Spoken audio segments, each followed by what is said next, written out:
Il pleut en Belgique et donc il y a des gens qui vendent des parapluies. Parce que A alors B. Eh ben, si on prend la pensée trumpienne ou kennedienne de Robert Kennedy Jr., si on ferme les magasins de parapluies, normalement, il va arrêter de pleuvoir. C'est comme ça. Donc on inverse les choses, on crée une sorte de causalité absurde qui est que si on ferme les magasins de parapluies, ben, évidemment qu'il va arrêter de pleuvoir puisqu'il n'y aura plus de parapluies.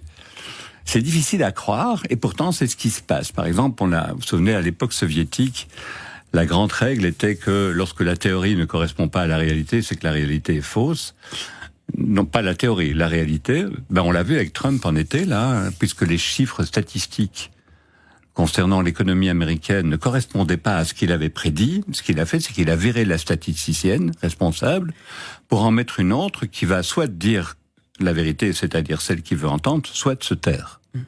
Donc on inverse la causalité. Et ici, dans la phrase « les femmes qui prennent du paracétamol ont des enfants autistes », on lui a dit « mais vous avez des éléments ?» Non, non, je vais faire des études pour démontrer que j'ai raison. Donc j'ai la réponse, maintenant je vais faire une étude qui va démontrer que ma raison, que ce que j'ai dit est vrai.